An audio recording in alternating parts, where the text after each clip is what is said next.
Hello, Auntie Joanie. Hi Major, how are you today? Good. And today we will be talking about how we will be preserving origami. The Japanese tradition of origami. Well, that's something that I do enjoy doing, and I hope other people enjoy folding paper, and that's what origami is, folded paper. Okay, so for the first question, I'm going to ask, what is the most important thing you want people to know about origami? Well, that it can be something fun to do.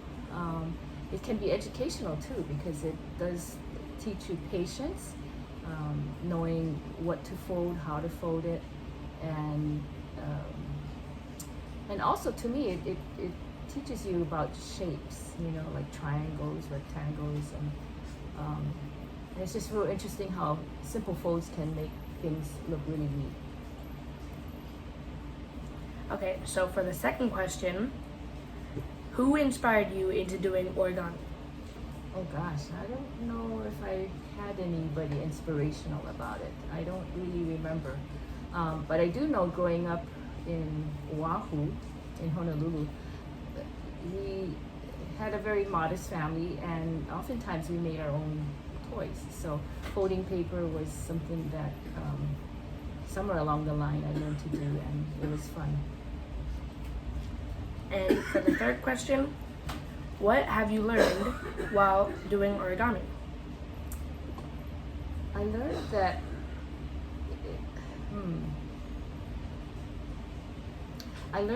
that I guess I was patient, because there were times where I had friends who needed a lot of cranes being made. In fact, I have one right here. So this was folded from a square piece of paper, and it's a crane, paper crane. But anyway, one of the traditions about the crane is that they are known to live a long time, and in Hawaii especially, the tradition is to make 1,001 cranes to give them good luck and good health. And oftentimes it's the bride, and it can be family and friends to help fold these. But I have helped people make them before. Actually, I had someone who was like a friend of a friend who needed it done for his niece that was getting married on the mainland. So that was kind of fun, because she was brought up in Hawaii but often came to Maui to visit her grandpa.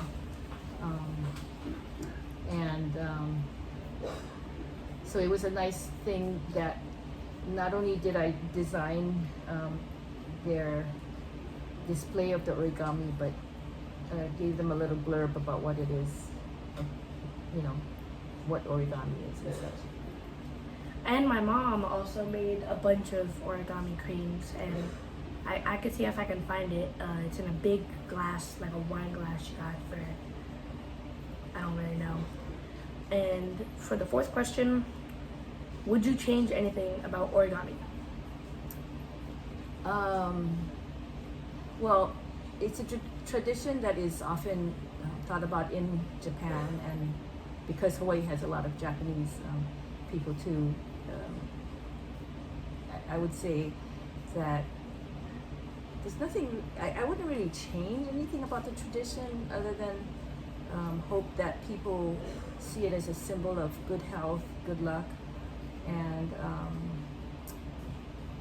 to me itself, for what you can do, it's something that you can create a lot of different things with paper. And the other story I wanted to tell you about origami is there was a girl who lived in Hiroshima, Japan. I heard about this one. And when she was 2 years old, I think, is when the U.S. bombed Hiroshima. And although she wasn't in the center of it, they were, I don't know how many miles away. But by the time she got to be 12 years old, she came down with leukemia, a type of cancer, blood cancer. And so she started folding these tsurus in hopes to be able to get well. And it was her wish that if she could make 1,001, that there would be peace in the world. And for her, it wasn't so much about her own health. She probably knew that she was not going to last, but it was more that she wanted to have peace in the world. And she didn't finish all 1,001, but her friends and families helped to finish it up. So somewhere in Hiroshima, there's like a statue of her holding up a crane.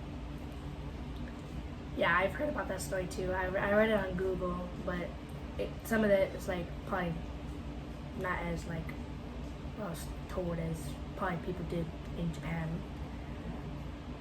And for the fifth question, what do we need to preserve the tradition? Like, how can we preserve it, and how can we like teach people? So, well, I think people like yourself who are students and like to learn about your ancestors, that's one way, and it's something that you just pass on. It's kind of like one of those traditions. So some of the things I've done with origami is made like mini Christmas trees, and I put origami, like red ones and colored ones that I either gave away or had people buy the thing. And and also there's a nonprofit agency. It's called Nisei Veterans Memorial Center in Wailuku. It's where is it? It's kind of across the Jack in a Box, or was it Burger King? Jack in a Box, I think. Yeah, in Wailuku. Jack in the Box is next to Taco Bell as well. So. Oh no, but it's the one in Wailuku. Oh, okay. Like where Kahului Harbor is, and anyway, that Nisei veterans, Nisei being second generation, when the war broke out, although there were people that were born in the U.S., they were U.S. citizens. They felt they wanted to prove their loyalty to U.S. and they had nothing to do about the bombing of Pearl Harbor and such. So anyway, Nisei Veterans created this nonprofit agency where they at one time had asked a lot of people if they could help make cranes. So there was a whole bunch. I think I donated 50 of them. They have it hanging like a wall hanging. So that helps to carry on the tradition of origami. I like that. Okay. For the sixth question and the last question, do you have any stories other than like the 1001 crane, or any like personal stories, or just other stories about the tradition? Well, personally, I did teach my daughter how to do it, and actually when she got married, she lives in Oregon, but she wanted to have those surus. Suru is the Japanese word for the crane. So she was very specific how she wanted it made of tracing paper. So she actually cut out her own squares, but she had like different sizes. And so she had an idea that she wanted it sort of like a chandelier looking thing where it kind of hung on rings. But she actually got married here in Maui. She and her husband, or her fiance then, came back to the islands to get married. So she sent me the hoops. There were like 3 sizes. And she said, Mom and Dad, can you figure out how to string these on the hoops? And so it kind of dangled down. And she had beads in front, so she actually had to nail the strung up surus. So they basically hung, like they were like different sizes. Like here's another smaller crane. But she had them hanging, and there were like beads in between. So anyway, we had to figure out how to do it, and somehow we did it. So that was, hopefully, if she has kids someday, maybe she can pass that tradition down too. Okay, thank you for presenting that to us. And if you haven't seen an origami paper, this is what it looks like. They come in multiple colors, and like they could even come in like patterns and like different colors, and you can make pretty cool stuff with it. Yeah. So that is my interview with my auntie, Auntie Joanie, and goodbye.